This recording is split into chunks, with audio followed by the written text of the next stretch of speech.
వృద్ధులు వితంతుల వర్గానికి సంబంధించిన పేద ప్రజల పాత్రికేయ మిత్రులారా, ఈ నెల సెప్టెంబర్ 9వ తారీఖున వచ్చే నెల రేపటి నుంచి సెప్టెంబర్ 9వ తారీఖు నాడు హైదరాబాద్లో మనది పెద్ద మహాసభ జరగబోతుంది. వికలాంగులు, వృద్ధులు, వితంతులు, ఒంటరి మహిళలతో పాటు చేతి పట్టులో పెన్షన్ తీసుకునే లేదా చేతి పట్టులో పెన్షన్ కోసం కొత్త పెన్షన్ కోసం ఎదురు చూసే పేద వర్గాలందరితో ఒక మహాసభ జరిపి రాష్ట్ర ముఖ్యమంత్రి రేవంత్ రెడ్డి గారి దృష్టిలో మీరు పెన్షన్ ఇక ముందైనా పెంచుతారా లేదా, కొత్త పెన్షన్ మంజూరు చేస్తారా లేదా అనే విషయాన్ని ఆయనతో తేల్చుకోవడం కోసమే ఆ సభ సెప్టెంబర్ 9న జరగబోతుంది. పాత్రికేయ మిత్రులారా, సెప్టెంబర్ 9న జరగబోయే ఆ సభ ఉద్దేశం, ఆ సభ డిమాండ్ ప్రధానంగా రెండు. ఒకటి, పెన్షన్లు పెరగాలి. రెండు, కొత్త పెన్షన్లు మంజూరు చేయాలి.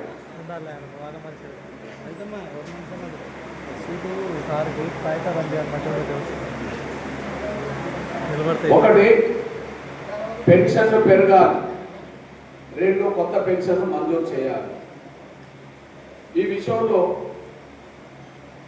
రేవంత్ రెడ్డి గారి ప్రభుత్వం మన మీద ప్రేమతోటో అభిమానంతోటో జాలితోటో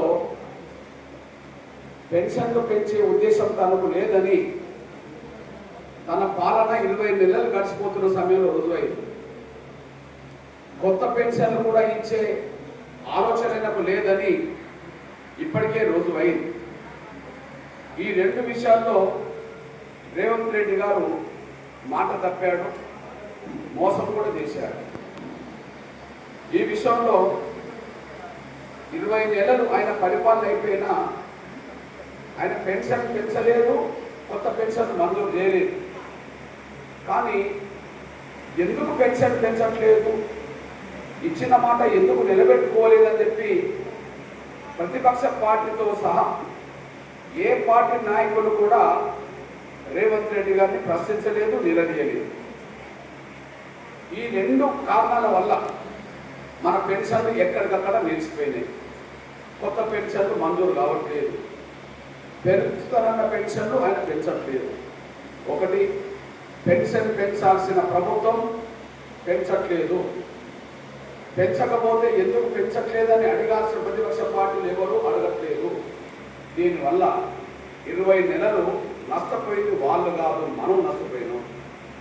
20 నెలలు మోసపోయింది వాళ్ళు కాదు, మోసం చేసింది వాళ్ళు, నిర్లక్ష్యం చేస్తున్నది వాళ్ళు, నష్టపోతున్నది మనం. ఇది వాస్తవా కాదు అనడానికి సాక్ష్యం చెప్పడమే మీ బిడ్డగా, మీ అన్నగా ఒక విషయం గుర్తిస్తుంది. నా దగ్గర నా దగ్గర 2023 ఎన్నికల్లో కాంగ్రెస్ పార్టీ వాగ్దానాలు, ఇప్పటి ప్రతిపక్ష పార్టీ బీఆర్ఎస్ వాగ్దానాలు, వాళ్ళ ఎన్నికల మేనిఫెస్టో నా దగ్గర ఉన్నాయి. ఈ కాంగ్రెస్ మేనిఫెస్టోలో 2023 ఎన్నికల సందర్భంగా వాళ్ళ మేనిఫెస్టోలో ప్రజల్ని ఉద్దేశించి లేదా వికలాంగులను, వృద్ధులను, వితంతులను ఓట్లేయించుకోవడానికి వాళ్ళు ఇచ్చిన హామీలో ఏమున్నదంటే, వికలాంగులకైతే 6,000 పెన్షన్ పెంచుతాము, వృద్ధులు, వితంతులు, ఒంటరి మహిళలకు అయితే 4,000 పెన్షన్ పెంచుతామని చెప్పి వాగ్దానం చేయడం జరిగింది.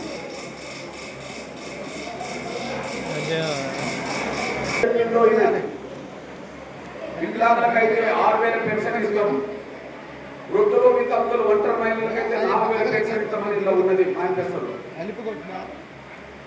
రెండోది, ఈనాడు ప్రతిపక్ష పార్టీ బీఆర్ఎస్ మేనిఫెస్టోలో కూడా వికలాంగులకు 6,000 పెన్షన్ ఇస్తాం, మరొకసారి అధికారంలో వస్తే వృద్ధులు, వితంతులు, ఒంటరి మహిళలకు 4,000 ఇస్తామని చెప్పి వాళ్ళు కూడా చెప్పేశారు. కానీ ఇద్దరు వాళ్ళ బాధ్యతను విస్మరించారు. రేవంత్ రెడ్డి గారిది ఏ బాధ్యత? ఆయన అధికారం ఉన్నాడు కాబట్టి ఆయన అమలు చేయాలి. ఆయన అధికారంలోకి వచ్చింది కాబట్టి ఆయన పెంచాలి పెన్షన్, కొత్త పెన్షన్ కూడా మంజూరు చేయాలి. ఆయన అమలు చేయకపోతే, ఆయన పెన్షన్ పెంచకపోతే, కొత్త పెన్షన్ ఇవ్వకపోతే ఎందుకు ఇవ్వలేదని చెప్పి కేసీఆర్ అడగాలి. ఆయన పెంచడు, ఈయన అడగడు. ఆయన పెంచడు, ఈయన అడగడానికి విషయం ఉందైపోయి 1 నెల కాదు, 2 నెలలు కాదు, 3 నెలలు కాదు, 6 నెలలు కాదు, సంవత్సరం కాదు, 20 నెలలు దాటిపోయింది. 20 నెలలు రేవంత్ రెడ్డి గారు పెన్షన్ పెంచకుండా మన వర్గాలను ఆయన మోసం చేస్తే, కొత్త పెన్షన్లు మంజూరు చేయకుండా మన వర్గాలకు అన్యాయం చేస్తే, ప్రతిపక్ష పార్టీ నాయకుడైన కేసీఆర్ గారు ప్రశ్నించకుండా ఆయన గడిలో పడుకున్నాడు. ఈ విషయంలో మీ అన్నగా మీ బిడ్డకు చెప్తున్నా, రేవంత్ రెడ్డి గారు హామీ ఇచ్చిండా లేదా, రేవంత్ రెడ్డి గారు మాట్లాడిందా లేదా? ఒక్కసారి రేవంత్ రెడ్డి గారి మాటల్లో ముఖ్యంగా వృద్ధులను, వితంతులను ఉద్దేశించి, ముస్లింలను ఉద్దేశించి రేవంత్ రెడ్డి గారు ఎన్నికల సమయంలో ఏం మాట్లాడిందో ఒకసారి ఆయన మాటల్లోనే వినండి. అందుకే తెలంగాణ సమాజానికి 45 లక్షల పెన్షన్ లబ్ధిదారులకు ఇంకొక 10 లక్షల మంది అప్లికేషన్లు ప్రభుత్వం తొక్కి పెట్టింది. వాళ్ళందరినీ కలిపితే 55 లక్షల అర్హత కలిగిన పెన్షన్దారులు ఉంటారు. వాళ్ళందరికీ 4,000 రూపాయల లాగా పెన్షన్ ఇస్తే ప్రతి నెల ఎంత ఖర్చు అవుతుందో, సంవత్సరానికి ఎంత బడ్జెట్ అవసరమో, ఈ బడ్జెట్ని కేసీఆర్ అవినీతిని ఆపితే చాలు వాటిని కట్టొచ్చు.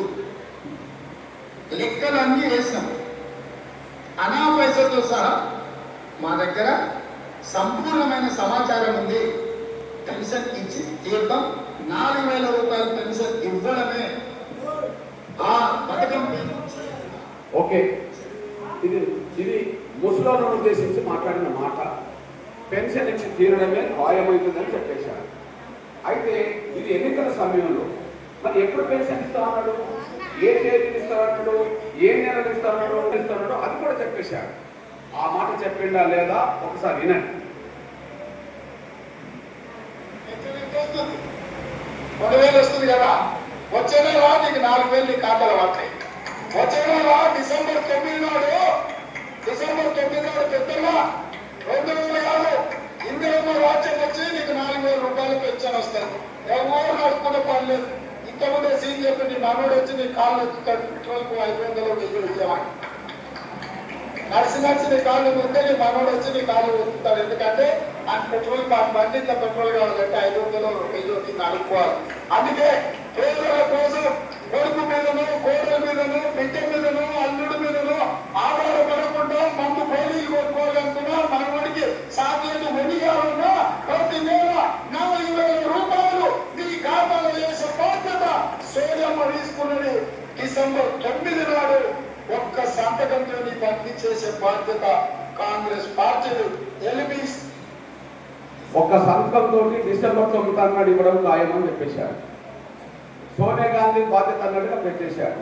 కారణం ఏంటంటే సోనియా గాంధీ గారు పుట్టినరోజు కూడా డిసెంబర్ 9 కాబట్టి ఆ రోజు పెన్షన్ ఇస్తామంటే అందరు నమ్ముతారని చెప్పి ఆమె పేరు చెప్పి డిసెంబర్ 9 చెప్పి మనం నమ్మించి ఓట్లేసుకున్నాడు. గద్దెనెక్కిండు. 20 నెలలు గడిచిపోయినా పెన్షన్ పెంచలేదు, కొత్త పెన్షన్ మంజూరు చేయలేదు. ఎంత మందిని మోసం చేసినట్టు. ఇప్పటికే పెన్షన్ తీసుకుంటున్న వాళ్ళు 45 లక్షల మంది ఉన్నారు. ఆయనే చెప్పింది. కొత్తగా పెన్షన్ దరఖాస్తు పెట్టుకున్న వాళ్ళు, గత ప్రభుత్వం నుంచి పెండింగ్ ఉన్న వాళ్ళు 10 లక్షలని ఆయన చెప్పేశాడు. ఆయన లెక్కల నాటికే, ఆయన మాట్లాడే నాటికే 20 నెలల నాటికే 10 లక్షల పెన్షన్, కొత్త పెన్షన్ పెండింగ్ ఉన్నాయంటే ఈ 20 నెలల్లో ఇంకా కొన్ని పెరుగుతాయి కదా. మరి ఒకవేళ పెరిగినాయి లేదు అనుకుందాం. ఆయన లెక్కల ప్రకారం 10 లక్షల కొత్త పెన్షన్ పెండింగ్ ఉన్నాయి కదా. ఆయన ఇవ్వాల్సిన పెన్షన్ 45 లక్షలు అని చెప్పింది కదా. మొత్తం 50 లక్షల మంది కదా. 50 లక్షల మందికి నమ్మించి మోసం చేసింది కదా. మరి పెంచాల్సిన పెన్షన్ పెంచలే, కొత్త పెన్షన్ మంజూరు చేయాలి. ఎంతమందిని మోసం చేసిండు రేవంత్ రెడ్డి గారు అంటే 55 లక్షల మంది పేద కుటుంబాలను మోసం చేసిండు అనే విషయం రుజువు అవుతుంది. నేను డిసెంబర్లో ఇస్తానా రేవంత్ రెడ్డి గారు, డిసెంబర్ ఇవ్వకుండా జనవరి ఇచ్చిందనుకో నేను మోసం అనుకోను. ఇంకో 2 నెలలు ఆగిననుకో మోసం అనుకోను. ఓ 3 నెలలు ఆగిననుకో మోసం అనుకోను. కానీ 20 నెలలు గడిచినా పెన్షన్ పెంచకుండా కొత్త పెన్షన్ ఇవ్వకపోవడం అంటే అది మోసం తప్ప మరొకటి కాదని మాత్రం నేను పత్రం చెప్పదలుచుకున్నాను. అది మోసం, ముమ్మాటికి మోసం. ఇక పోతే ప్రతిపక్ష పార్టీ బాధ్యత ఎంత బాధ్యత రాహిత్యం ఉన్నదో మీరు చూపించుకుంటున్నాను. నేను ఇప్పుడు బీఆర్ఎస్ కూడా ఇస్తారన్నారు కదా, మేము మళ్ళీ అధికారంకి వస్తే 6,000 ఇస్తామన్నది కదా, వృద్ధులకి తల్లులకు 4,000 ఇస్తామన్నది కదా. వాళ్ళు మీరు ప్రతిపక్షంలో ఉన్నారు.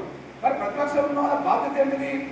అధికార పక్షం వాళ్ళు ఇచ్చిన మాట నిలబెట్టుకోకపోతే ఎందుకు నిలబెట్టుకోవట్లేదని అడగాల్సిన బాధ్యత, ముఖ్యమంత్రి మీద ఒత్తిడి పెట్టి ముఖ్యమంత్రి మెడలు వంచి నాకు పెన్షన్ ఇప్పించాల్సిన బాధ్యత ప్రతిపక్ష నాయకుడిని. కానీ ప్రతిపక్ష నాయకుడు మాత్రం ఒక్కనాడు కూడా పెన్షన్ ఎందుకు పెంచట్లేదు, కొత్త పెన్షన్ ఎందుకు మంజూరు చేయలేదని చెప్పి ఒక్క పార్టీ నాయకుడు కేసీఆర్తో సహా ఏ పార్టీ లీడర్ కూడా మన పెన్షన్ విషయం మాట్లాడతలేడు అనే విషయాన్ని మనం మర్చిపోతాం అనుకుంటున్నాను. అందువలనే 20 నెలలు గడిచిపోయింది. పెంచాల్సిన రేవంత్ రెడ్డి గారికి పెంచే ఉద్దేశం లేదు. 20 నెలల్లో తేలిపోయింది. పెన్షన్ ఎందుకు పెంచట్లేదని అడగాల్సిన కేసీఆర్ అడగట్లేదు. 20 నెలలు రుజువైపోయింది. ఇట్లాంటి పరిస్థితిలోనే పెన్షన్ పెంచడమా గద్దె దిగిపోవడమా తేల్చుకోవడానికే మీ పేద వర్గాల బిడ్డగా నేను తిరగాల్సి వస్తుంది. నేను ఎందుకు తిరగాలి? వాళ్ళలాగా ముఖ్యమంత్రి కాదు, కేసీఆర్ లాగా ప్రతిపక్ష నాయకుడు కాదు, నేను ఒక ఎమ్మెల్యేని కూడా కాదు. కానీ వాళ్ళకు నాకు తేలిందంటే వాళ్ళు ధనిక వర్గంలో పుట్టిండ్రు, భూస్వాముల వర్గంలో పుట్టిండ్రు, 100 ఎకరాల భూమున్న వర్గంలో పుట్టిండ్రు, వాళ్ళు బంగాళాలు పుట్టిండ్రు, వాళ్ళు గడిలో పుట్టిండ్రు. నేను పూరి గుడిసెలు పుట్టాను కాబట్టి పేద వర్గాల బాధలు నాకు తెలుసు కాబట్టి, పేద వర్గాల బాధలు నాకు తెలుసు కాబట్టి నేను పెన్షన్ పెంచితే నా పేద వర్గాలు కొంత నెలకు కొంత సరిపోయే విధంగా నా వికలాంగులకు, వృద్ధులకు, వితంతులకు కొంత న్యాయం జరుగుతుందని చెప్పి నా వంతు పాత్ర పోషించడం కోసమే ఇది తిరగాల్సి వస్తుందనేసి కూడా మీరు మర్చిపోతాను అనుకుంటున్నాను. వాళ్ళిద్దరికీ వ్యక్తిగతంగా నాకు కూడా తేడంటే రేవంత్ రెడ్డి గారు మొన్న టీవీలో చెప్పిండు వాళ్ళ కుటుంబానికి 800 ఎకరాల భూములున్న కుటుంబంలో పుట్టినని ఆయన చెప్పిండు. అంటే నేనేం పేదోని కాదు, మా కుటుంబానికి 800 ఎకరాల భూములు ఉండేమో అని చెప్పేశాడు. అంటే భూములున్న భూస్వాముల కుటుంబంలో 100 ఎకరాల భూములున్న భూస్వాముల కుటుంబంలో పెద్ద పెద్ద బంగాల్లో ఆయన పుట్టిండు. వాటి ఆయనకు పేదరికం, పేదల బాధలు తెలియదు. పెన్షన్ మీద ఆధారపడే వాళ్ళ బతుకులు వాళ్ళకి ఆయనకు అర్థం కాదు. మరి కేసీఆర్ ఎందుకు ప్రశ్నించట్లేదంటే ఆయన కూడా పెద్ద గడిలో పుట్టిండు, ఇప్పుడు గడిలోనే ఉంటుండు. గడిలో పుట్టిన దొరల కుటుంబాలకు పెన్షన్ మీద ఆధారపడి బతకాల్సిన అవసరం లేదు. పెన్షన్ మీద ఆధారపడి బతుకు వాళ్ళ బతుకుల్లో ఆయనకు అర్థం కాదనేసి కూడా మీరు మర్చిపోవాలి. అందువల్లనే ఒక రేవంత్ రెడ్డి గారు బంగ్లాలో కొడితే, కేసీఆర్ గడిలో కొడితే ఒక తాటి కమ్మతో కట్టుకున్న మన చెర్లలో దొరికే తుంగతో కప్పుకున్న గుడిసెలు పుట్టాను కాబట్టి నాకు పేదల బాధలు తెలుసు, కష్టాలు తెలుసు, పెన్షన్ కోసం ఎదురు చూసే వాళ్ళకు తెలుసు కాబట్టి నా వంతు పాత్ర పోషించాలని చెప్పి ఈ పోరాటం చేయాల్సి వస్తుందనేసి కూడా మీరు మర్చిపోవడం. ఎందుకంటే వాళ్ళకై వాళ్ళు ఇస్తలేరు, వాళ్ళకై వాళ్ళు అడుగుతలేరు. వాళ్ళకై వాళ్ళు పెంచాల్సింది, కొత్త పెంచాల్సింది రేవంత్ రెడ్డి గారు, ఆయన ఇవ్వకపోతే అడగాల్సింది కేసీఆర్ గారు. వీళ్ళిద్దరూ ఈ విషయంలో పట్టించుకోవట్లేదు. కనీసం పక్క రాష్ట్రంలో చూసి నేర్చుకోవాలి. వీళ్ళు కోదాడ దాటితే ఆంధ్రప్రదేశ్ వస్తుంది, జగ్గైపేట వస్తుంది. జగ్గైపేట రాకముందే తక్కలపాటు నుంచి మన ఆంధ్రప్రదేశ్ మొదలవుతుంది, విద్యావతల నుంచి మొదలవుతుంది. మీ అన్నగారిని బిడ్డ చెప్తున్నా నాకు చంద్రబాబు నాయుడుతో మిత్రుత్వం నేను చేస్తాను కానీ చాలా రోజులు బట్టి నాకు ఆయన పార్టీలో నేను ఎప్పుడు చేరలేదు. చంద్రబాబు నాయుడుతో నాకు మిత్రుత్వం ఉన్నది, నన్ను అభిమానిస్తాడు, నేను ఆయన గౌరవిస్తాను. 30 ఏళ్ళ పాలనలో ఆయనకు అనుబంధం ఎంఆర్టీఎస్తో వర్గీకరణ గురించి ఉన్నది కాబట్టి. కానీ చంద్రబాబు నాయుడు పార్టీలో ఇద్దరు పనిచేసింది, నేను నుంచి ఈయన నేర్చుకోవట్లేదు. అట్లనే రేవంత్ రెడ్డి గారు కాంగ్రెస్లో చేరి మొన్న ముఖ్యమంత్రి కాకముందు ఈయన కూడా టీడీపీలో పనిచేసినోడే, చంద్రబాబు దగ్గర శిష్యరికం చేసినోడే. టీడీపీ నుంచి బయటకు వచ్చి టీఆర్ఎస్ పెట్టి ఈయన ముఖ్యమంత్రి కాగలిగింది. టీడీపీ నుంచి బయటకు వచ్చి ఈయన కాంగ్రెస్ చేరిండు, ఈయన ముఖ్యమంత్రి అయ్యిండు. కానీ వీళ్ళిద్దరు ముఖ్యమంత్రి కాకముందు ఆయన దగ్గర పనిచేసిన వాళ్ళే. కనీసం ఆయన చూసి నేర్చుకోవాలి. అది కూడా నేర్చుకోవచ్చు. ఏం నేర్చుకోవాలా? పక్క రాష్ట్రం, మన పక్క జిల్లా, మన పక్క మండలం, మన పక్క జిల్లా, మన పక్క మండలానికి వెళ్తే అక్కడ ఒక్కొక్కరికి ఎంత ఇస్తున్నాడు? వికలాంగులకు 6,000 ఇస్తున్నాడు, వృద్ధులు, వితంతులు, ఒంటరి మహిళలకు 4,000 ఇస్తున్నాడు. 100కు 100% వైకల్యం ఉన్న వాళ్ళకు నెలకు 15,000 రూపాయల పెన్షన్ మన పక్క జిల్లాలో ఇస్తున్నాడు. నెలకు 15,000 రూపాయల పెన్షన్ పక్క జిల్లాలో ఇస్తున్నాడు. ఎలా ఇస్తున్నాడు? నేను అక్కడ కూడా చంద్రబాబు గారితో మాట్లాడినా. ఇక్కడ 2023 ఎన్నికలు జరిగినాయి, ఆడ 2024 ఎన్నికలు జరిగినాయి. ఇక్కడ జరిగిన తర్వాత 6 నెలలకు అక్కడ జరిగినాయి. బాబు చంద్రబాబు గారిని కలిసి ఏప్రిల్ 21, 2024 చంద్రబాబు గారు అప్పుడు ముఖ్యమంత్రి కార్యాలయాన్ని కలిసి, సార్ మీరు వికలాంగులకు 6,000 పెన్షన్ ఒప్పుకోండి సార్, మీరు వృద్ధులు వృద్ధాంతులు ఒంటరి మహిళలకు 4,000 ఇవ్వండి సార్, అట్లనే కండరాల క్షీణతో బాధపడుతున్న వాళ్ళు 100% వైకల్యంతో ఉన్నవాళ్ళు సార్, వాళ్ళు మంచానికి వీల్ చైర్కే పడుతుంటారు సార్, వాళ్ళకి ఎవరో ఒకరు తోడు లేకపోతే వాళ్ళు బతకలేదు సార్, అట్లాంటి వాళ్ళకు నెలకు 15,000 రూపాయలు పెన్షన్ సార్ అని చెప్పి ఆయన విజ్ఞప్తి చేసి వచ్చాను. నా విజ్ఞప్తి చేసిన తేదీ ఏప్రిల్ 21, 2024. చంద్రబాబు నాయుడు గారు కలిసిన ఆ రోజు తీసుకొచ్చిన ఫోటో. ఆయన వెంటనే నేను చేసిన 3 విజ్ఞప్తులకు ఒప్పుకున్నాడు. కృష్ణ ఖచ్చితంగా 6,000 పెన్షన్ ఇస్తా వికలాంగులకు, 4,000 పెన్షన్ ఇస్తా వృద్ధులు వితంతులు ఒంటరి మహిళలకు, 15,000 పెన్షన్ ఇస్తా 100% వ్యాఖ్యలతో ఉన్న వాళ్ళకి అని చెప్పి ఆయన హామీ ఇవ్వడమే కాదు, ఎన్నికల మేనిఫెస్టో కూడా పెట్టిండు. ఎన్నికల మేనిఫెస్టో పెట్టిన విషయాన్ని నేను చదువుతున్నా చూడండి. ఎన్నికల మేనిఫెస్టో సామాజిక భద్రత పెన్షన్ల పెంపు, వృద్ధులు వితంతులు ఒంటరి మహిళలతో సహా అందరికీ 4,000 రూపాయల వరకు పెన్షన్ పెంచుతాం, వికలాంగులకు 6,000 పెంచుతాం, పూర్తి స్థాయిలో వైకల్యానికి గురైన వారికి అంటే 100% వైకల్యం ఉన్న వారికి నెలకు 15,000 రూపాయలు పెన్షన్ ఇస్తామని చెప్పి ఆయన వాగ్దానం చేశారు. వీళ్ళలాగా మాట తప్పలే. ఈయన 20 నెలలు పెన్షన్ పెంచలే, కానీ ఆయన ఒక నెల రోజులు కూడా పెన్షన్ పెంచకుండా ఆగలే. కానీ ఆయన పెద్ద మనసు ఏం చేసుకున్నాడంటే మీ అన్నగా ఒక విషయం గుర్తు చెప్తున్నా, చాలా పెద్ద మనసు చేసుకున్నాడు.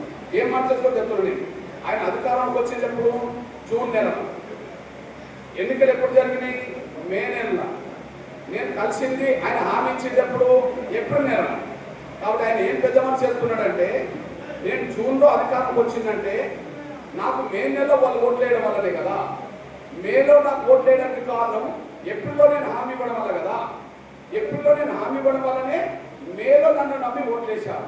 వాళ్ళు ఓట్లు వేస్తేనే నేను గెలిచి అధికారంలోకి వచ్చాను. కాబట్టి అధికారంలోకి వచ్చిన జూన్ నుంచి నేను పెన్షన్ పెంచడం న్యాయం కాదు, నేను హామీ ఇచ్చిన ఏప్రిల్ నెల నుంచే పెన్షన్ పెంచుతామని చెప్పి ఏప్రిల్ నుంచి పెన్షన్ పెంచుకుంటూ అమలు చేసేసారు.